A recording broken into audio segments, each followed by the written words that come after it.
Michael Madhusudan বলছেন, জন্মিলে মরিতে হবে অমর কি কথা কবে, চিরস্থির কবে নির্হায় বে জীবন।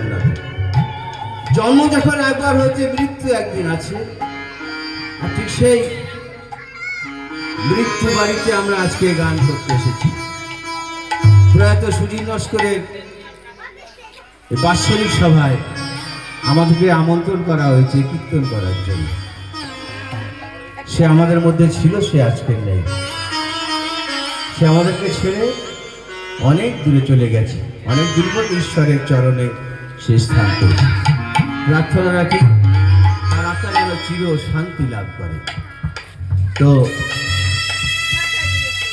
আজকে সে এক মায়ের গর্ভ থেকে এসেছিল, আমরাও যেমন এক একটি মায়ের গর্ভ থেকে পৃথিবীতে এসেছি।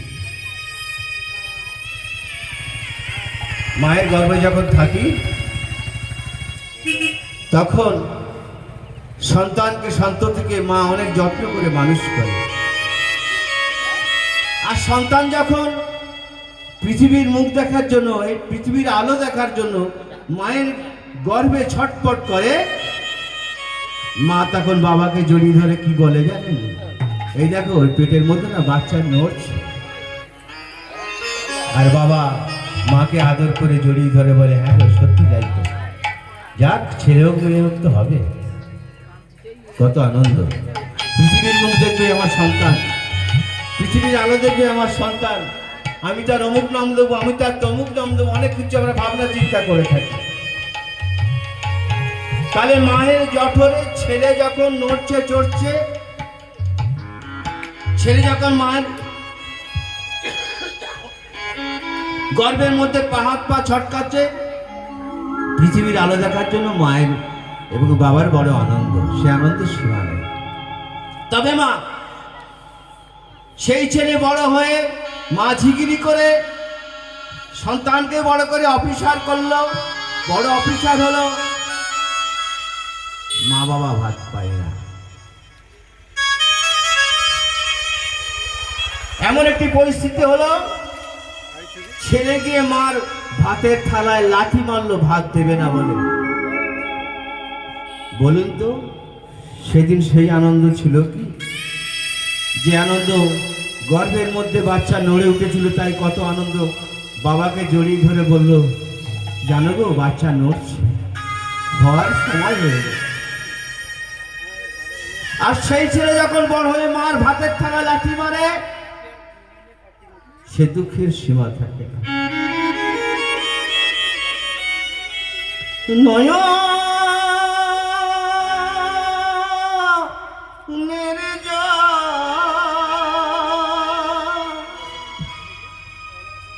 ঝরে বিরল,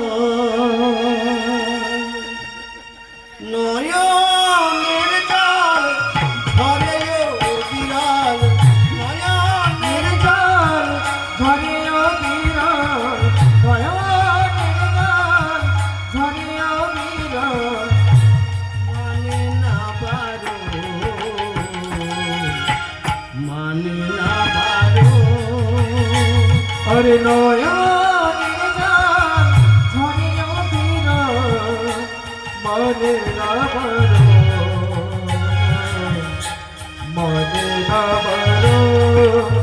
মায়ের নয়নের জল ঝরে বিরল, নয়নের জল ঝরে বিরল, মানে না পারো, মানে না পারো।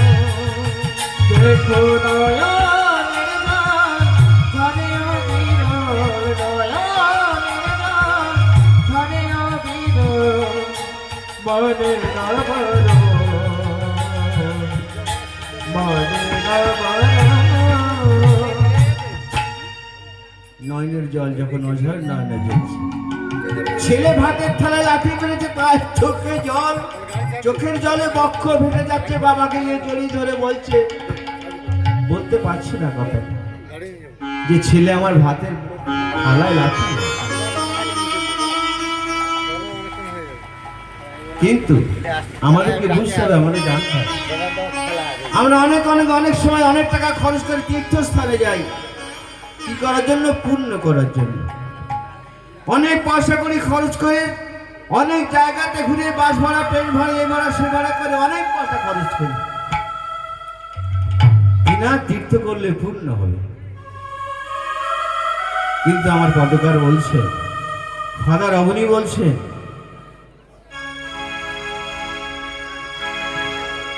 ভক্ত বড় শক্ত গুরু ঘরে আছে বসে, ভক্ত বড় শক্ত গুরু ঘরে আছে বসে, ভক্ত বড় শক্ত গুরু ঘরে আছে বসে, ভক্ত বড় শক্ত গুরু ঘরে আছে বসে, গাছের ফলই গাছে রইল গোটা গেল। ভক্ত বড় শক্ত গুরু ঘরে আছেন বসে, গাছের ফলই গাছে রইল গোটা গেল বসে। ভক্ত হওয়া বড় শক্ত, ভক্ত হতে গেলে আগে বাবা মাকে ভালোবাসতে হবে, কারণ বাবা মাই হলো তোমার কাছে গুরু শ্রেষ্ঠ। তুমি যদি বাবা মাকে ভালোবাসো, বাবা মাকে ভক্তি শ্রদ্ধা করো, তোমার অন্য তীর্থস্থান ঘুরতে হবে না, সমস্ত তীর্থস্থানের ফল তোমার কাছে আগিয়ে আসবে। খালি মাকে যাওয়ার সময় প্রণাম করে যাও, বাবাকে বলে যাও, আর এসে একে জিজ্ঞাসা করো যে মা কি করছো, খেয়েছো, ও বাবা ঘুমাচ্ছ নাকি। এই জগতে যারা বাবা মাকে শ্রদ্ধা ভালোবাসা না দেয় না, তারা এই জগতের মানুষ না। কারণ একদিন 10 মাস 10 দিন গর্ভ থেকে তারাই আমাদেরকে পৃথিবীর আলো দেখিয়েছে। আজকে আমরা তাদেরকে ভাত দিই, কি দুঃখের কথা। ঠিক এই জন্য প্রভু যীশু খ্রিস্ট বললেন যে বাবা মাকে শ্রদ্ধা করতে, বাবা মাকে ভালোবাসতে, কিন্তু আমরা সে কথা মনেও রাখি না। তো যাই হোক, আমরা যেন বাবা মাকে আগে ভালোবাসি, পরে অন্যান্য কিছু। বাবা মাকে ভালোবাসলে যে ফল পাওয়া যায়, সে ফল হাজার তীর্থ ঘুরলেও সে ফল পাওয়া যায় না যদি বাবা মাকে ভালোবাসি। আজকের আমার বিষয়বস্তু প্রভু যীশু খ্রিস্টের দুঃখ ভোগ। প্রভু যীশু একদিন তার শিষ্যদেরকে নিয়ে পথ চলতে থাকলেন। তার প্রভু যীশুর 12 জন শিষ্য ছিল অনেক, কিন্তু তার মধ্যে 12 জন ছিলেন তার প্রেরিত শিষ্য, তার মনোনীত শিষ্য। তারা কারা? পিতর, আন্দ্রেয়, যাকুব, যোহন, ফিলিপ, বর্থলময়, থোমা, মথি, আলফে পুত্র যাবক, থর্দিও, কানানের সিমন, ইস্করিওত ইহুদা। এই 12 জন শিষ্য প্রভুর ছিলেন। তারা প্রভুর সঙ্গে পথ চলছিলেন। আর প্রভু সবসময় আধ্যাত্মিক কথা বলতেন। আধ্যাত্মিক কথা, সচরাচর আমরা যেমন কথা বলি, প্রভু এমন কথা বলতেন না। প্রভু একটু কানটাকে ঘুরিয়ে ধরতেন, আর সেই কথোপকথনের ছলে শিষ্যদেরকে বলছে যে তোমরা এক কাজ করো, ওই দূরের গ্রামে যাও, আর সেখানে গিয়ে দেখবে এক ঘড়া জল নিয়ে একজন একটা বাড়ির মধ্যে প্রবেশ করছে। তোমরা সেখানে গিয়ে আমার জন্য ভোজ প্রস্তুত করো। তুমি বলবে যে প্রভু বলেছেন এখানে প্রভু ভোজ প্রস্তুত করতে বলেছে। আহা প্রিয়জন সাথে প্রভু সন্ধ্যা রাতে করিলেন অন্তিম ভোজ। প্রিয়জন সাথে প্রভু সন্ধ্যা রাতে করিলেন অন্তিম ভোজ। প্রিয়জন সাথে প্রভু সন্ধ্যা রাতে করিলেন অন্তিম ভোজ। দেখো প্রিয়জন সাথে প্রভু সন্ধ্যা রাতে করিলেন মনের কথা বলিতে না রে, মনের কথা বলিতে না রে, মনের কথা বলিতে না রে, মনের কথা বলিতে না রে। একা একা ফেলে যেতে হবে চলে, সে কথাটি প্রভু কেমনে জানায়। একা একা ফেলে যেতে হবে চলে, সে কথা প্রভু কেমনে জানে। একা একা ফেলে যেতে হবে চলে, সে কথাটি প্রভু কেমনে জানায়। একা একা ফেলে যেতে হবে চলে, সে কথাটি প্রভু কেমনে জানাই। কেমনে জানাই, কেমনে জানাই, কেমনে জানাই, কেমনে জানাই। একা ফেলে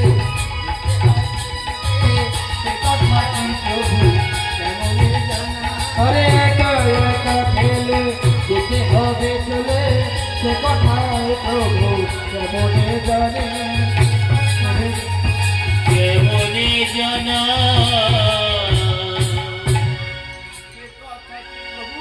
কেমনে জানাবে? কারণ তাদেরকে শিষ্যদের।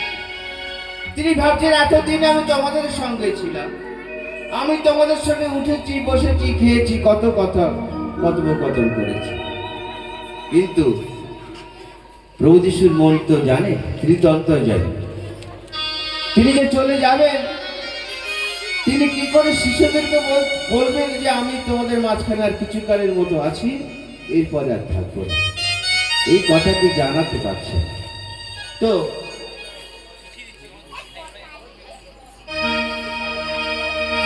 তখন চলছিল সেই ভোজ, আর এই ভোজের মাঝখানে প্রভু কথাটি বলছেন, দেখো তোমরা আমাকে বড় ভালোবাসো জানি, কিন্তু আর কিছুক্ষণ পরে আমি তোমাদের সঙ্গে আর থাকবো না, চলে যাবো।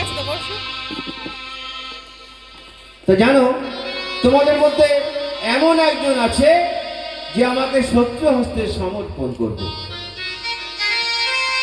তখন শিমন পিতর বলছে, প্রভু হে গুরুদেব বলুন শুনি, তার কথা বলে না প্রণী। হে গুরুদেব বলুন শুনি, তার কথা বলে না প্রণী। হে গুরুদেব বলুন শুনি, তার কথা বলে না প্রণী। হে গুরুদেব বলুন শুনি, তার কথা বলে না প্রণী।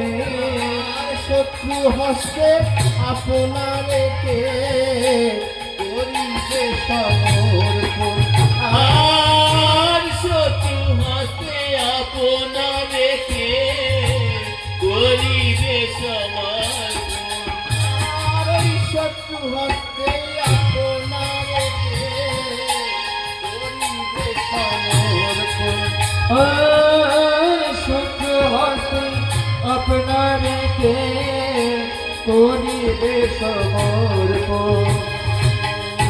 নয় করি বলুন প্রভু, আর অনুনয় করি বলুন প্রভু, নয় করি বলুন প্রভু, আর অনুনয় করি বলুন প্রভু।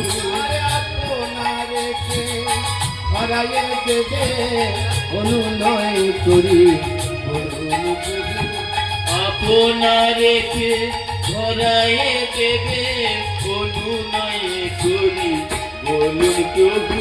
বিশ্বাসঘাতকতা কে করিবে, অনুনয় করি বলুন প্রভু। বিশ্বাসঘাতকতা কে করিবে, অনুনয় করি বলুন প্রভু। বিনয় করি বলুন প্রভু, অনুনয় করি বলুন প্রভু, অনুনয় করি বলুন প্রভু, অনুনয় করি বলুন প্রভু। প্রভু যখন সকল শিষ্যের মাঝখানে বলেছেন যে তোমাদের মধ্যে এমন একজন আছে যে আমাকে শত্রু হস্তে সমর্পণ করবে, কিন্তু পিতর বলল, সে কি আমি প্রভু? প্রভু বললেন, না তুমি নও। তবে জানো, তখন সে ভোজ চলছিল, আর আগেকার দিনে পানপত্রের মধ্যে রুটিকে নিজেরাই চুপিয়ে গ্রহণ করত, কিন্তু এমন সময় প্রভু বললেন, দেখো দেখো এই আমারও সাথে যে ডুবাইল হাত, ব্যথার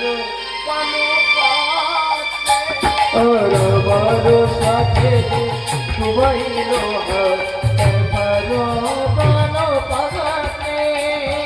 আমারও সাথে যে ডুবাইল হাত, ব্যথার পাগাতে।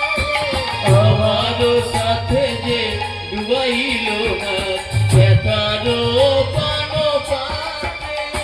আর বিশ্বাসঘাতকতা করিবে সেই, শোনো শোনো শিষ্যগণে।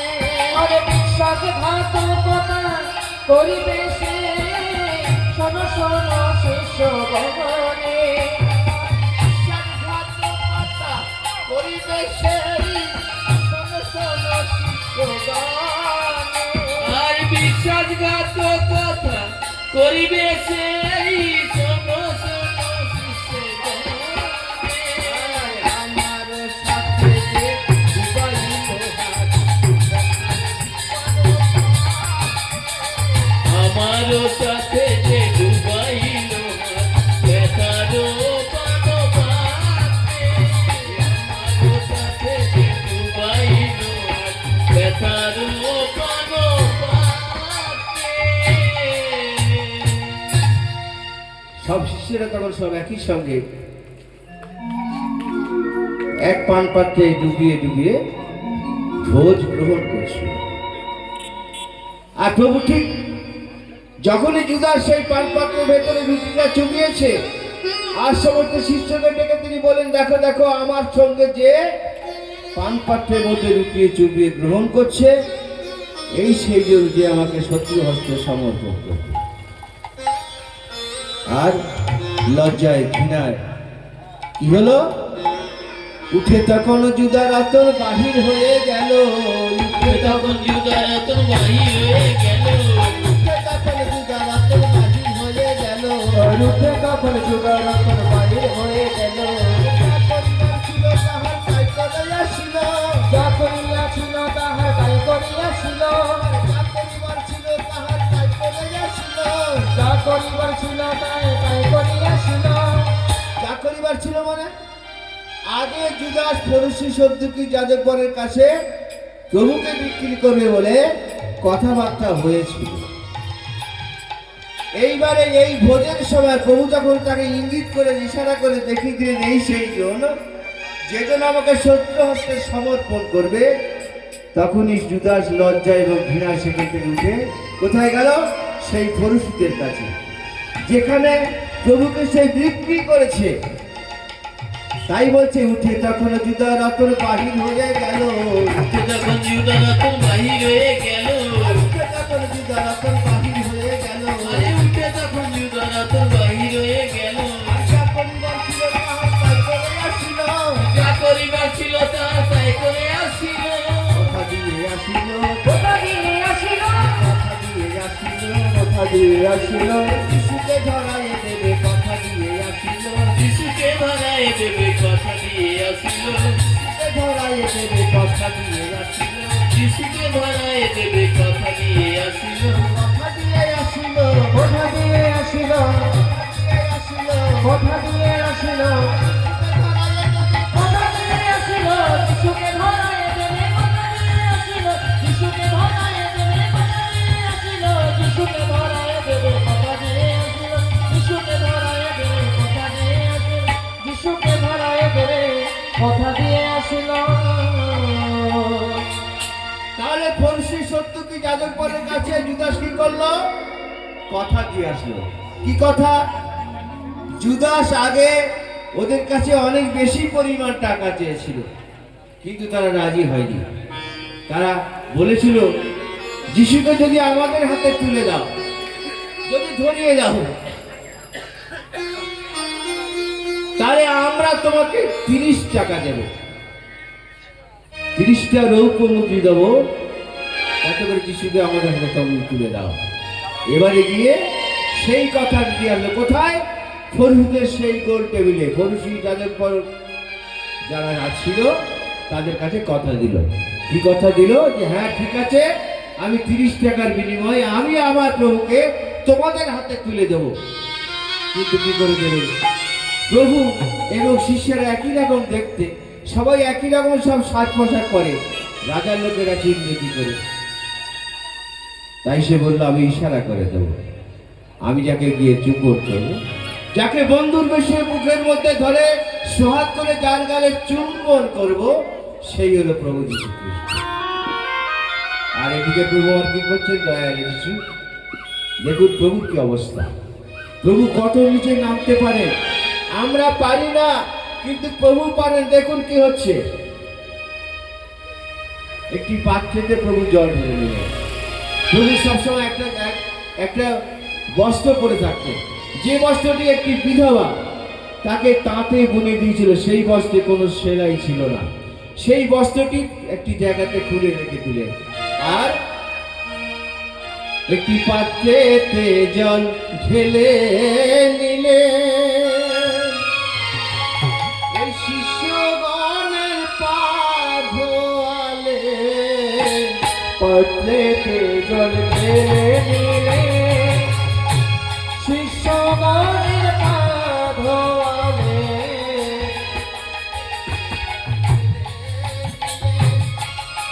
শিষ্যগণের পা ধোয়ালে, পাত্রেতে জল ঢেলে নিলে শিষ্যগণের পা ধোয়ালে, আর প্রেমাদর্শ দিয়ে গেলেন প্রেমময় প্রভু।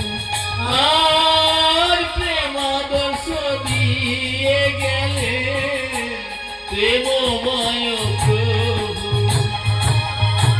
প্রেমাদর্শ দিয়ে গেলেন প্রেমময় প্রভু। আর প্রেমাদর্শ দিয়ে গেলে প্রেমময় প্রভু। দেখো শিষ্যগণে আয় শিষ্যগণের পা ধোয়ালে, আয় শিষ্যগণের পা ধোয়ালে, আদর্শ দিয়ে গেলেন শিষ্যগণের পা ধোয়ালে। আয় প্রেমাদর্শ দিয়ে গেলেন শিষ্যগণের পা ধোয়ালে, শিষ্যগণে পাঠোয়ালে, শিষ্যগণে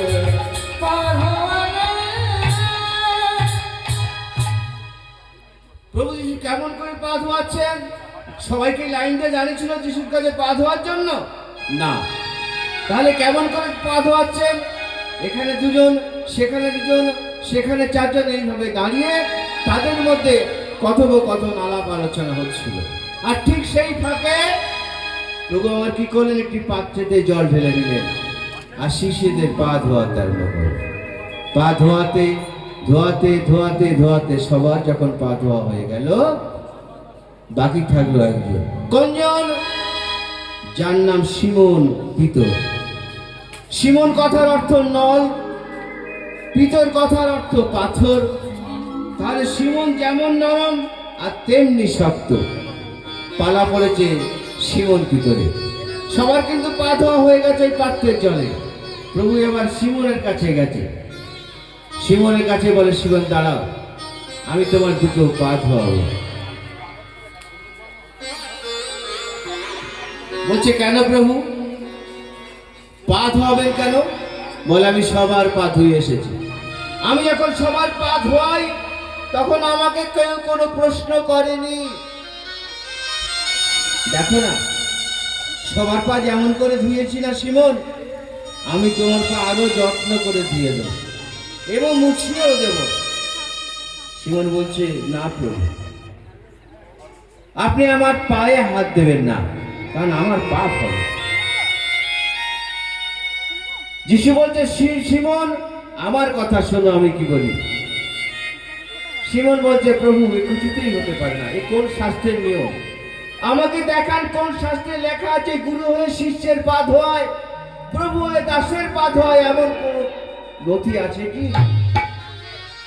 প্রভু দাঁড়িয়ে গেলেন আর সিমন বলছে, প্রভু বলি শুধু পানা, শুধু পানা,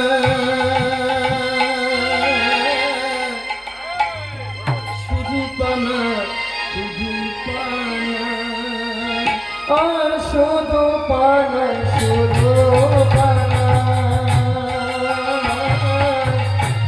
শুধু পানা, শুধু পানা, শুধু পানা, শুধু পানা,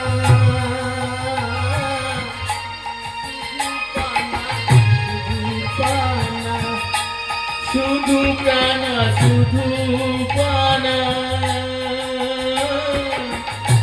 শুধু পানা, শুধু পানা।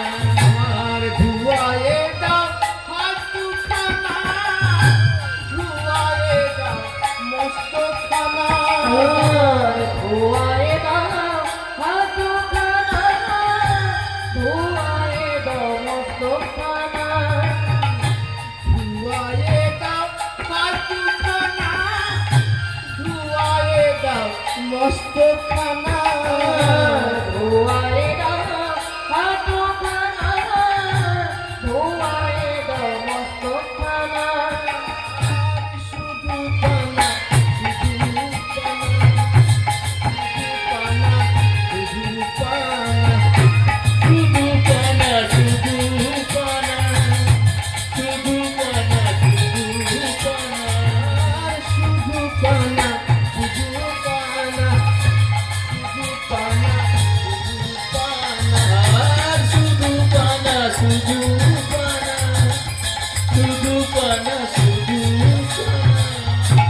শিমন বলছে শুধু পা নয়, আপনি এক কাজ করুন প্রভু, আমার হাত দুটো ধুয়ে দিন, আমার মস্তকটাও ধুয়ে দিন।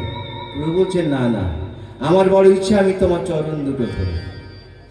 শিমন বলছে হয় না তো, কারণ আপনি গুরু হয়ে যদি শিষ্যের পায়ে হাত দেন সেটা আমার মহা পাপ হবে, এই কাজটি আপনি করবেন না। আর আপনি বলুন তো কোন শাস্ত্রের নিয়ম, কোন শাস্ত্রে লেখা আছে যে গুরু হয়ে শিষ্যের পা ধোয়, প্রভু হয়ে দাসের পা ধোয়, কোন শাস্ত্রে লেখা আছে?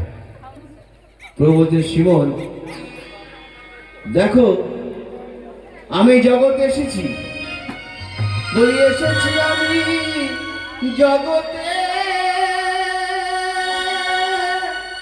এসেছি প্রাণের মূল্য দিয়ে সবারে মুক্তি দিতে, সেবা পেতে নয় সেবা করতে, এসেছি প্রাণের এসেছি প্রাণের মূল্য দিয়ে সবারে মুক্তি দিতে। এসেছি আমি জগতে, এসেছি আমি জগতে